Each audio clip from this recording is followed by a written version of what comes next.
Welcome you to Realize to Actualize. It is it's a new way of thinking. It's a dawn of a new era. It's about change happening. Not waiting for change, be it the end of the world or the new world, or for our government to change, or for more just government, or for a more humane society, or whatever it is we're waiting for, the change being outside always. We're always looking for change and waiting for change outside. The idea here is that change begins from within. It is a matter if we go beyond the old patterns. First of all, becoming aware of our own patterns. Becoming aware of our own nature. That's the main point here, about becoming aware of your own nature. And the way to do that is to become aware of the nature of others.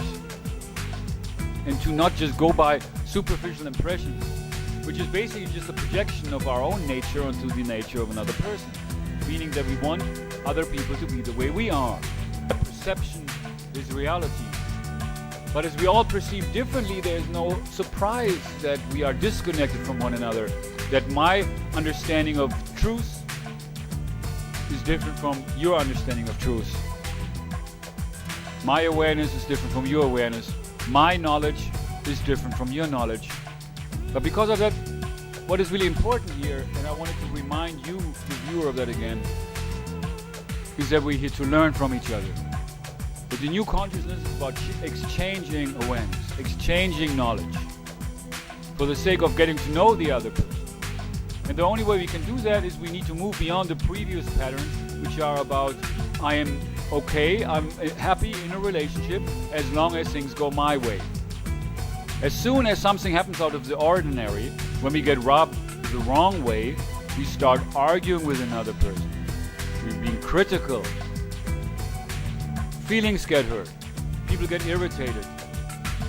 And then things get ugly.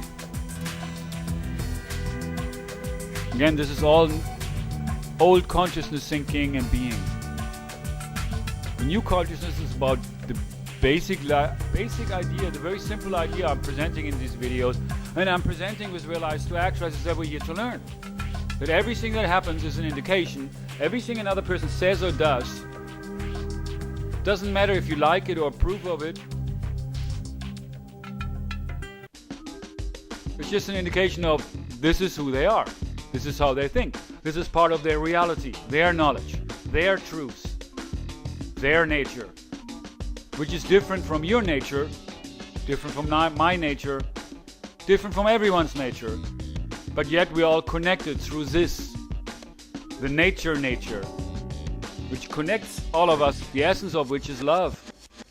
And through love we can understand, or we can make the effort to understand another person. And that knowledge, which then of course leads to knowledge of self, will set us free. The knowledge of one another, knowing each other's ways, knowing each other's shortcomings, and not holding them against one another. Because many times we don't see that. Even when people develop a relationship with somebody, or they meet somebody and they think, oh, they're a nice person, I want to have a relationship with you, and eventually even you become my partner or lover or even marriage. But we don't really learn the other person anymore as soon as we get what we want from them. And that's a very dangerous, very misleading trap we fall into. I mean, real love, in love, when you really love somebody, you learn them, you get to know them. And especially when things are difficult, when there are problems in a relationship, that's when really relationship starts. Because then the question is, okay, is your love strong enough? Do you care enough about the other person to get to know them? And even when something rubs you the wrong way or something you don't like, you're still there in love. Through this we get to know ourselves more, and that's the whole point, gaining knowledge of self. That's where the eternal quest leads. The journey leads within. The kingdom lies within. That's where we find that we're all connected. And not just certain people that you have a relationship with because you like them. And we're also told this is part of our freedom. You know, the freedom to choose what we want. Whatever works for you. There's something for everyone. And there's someone for everyone. Everybody has a soulmate. Which I always thought we all are potential soulmates. Not only potential, because we all come from the same essence. The same source. And all this other stuff about my personality and, you know, my chemistry. We said people have, you know, chemistry. Need to have good chemistry in relationships. And I always thought, you develop that. Everything is about development.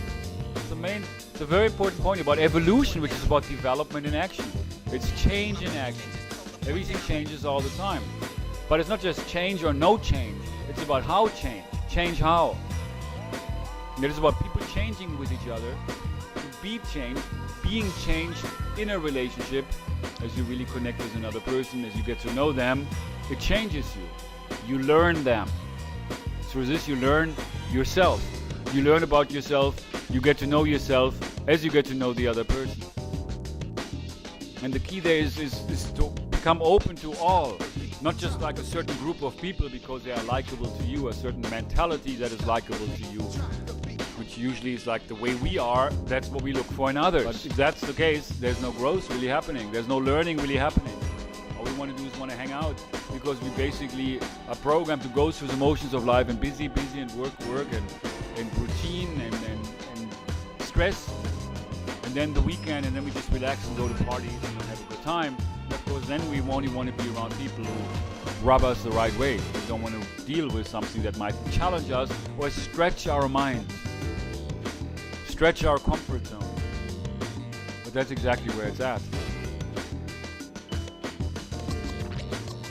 The more you open yourself up to something that is not familiar, to something that is new, something that is different, or someone that is different, a new element, a new organ in you, so to speak, opens up as you recognize another person more fully, more realistically. Yeah, it is a practice. It's not just about me talking about it because I like to hear myself talk, and you watching because if you've seen videos before, you might have heard me say something similar. But ultimately, it's not just about this new way of thinking. It's about once you become aware of that, and you put that into, you live that. That's exactly it. It begins then to become not just a philosophy, which is about a new realization, a new knowledge. It becomes then a new way of being, a practice, a living it day by day by day. And this is when the transformation takes place.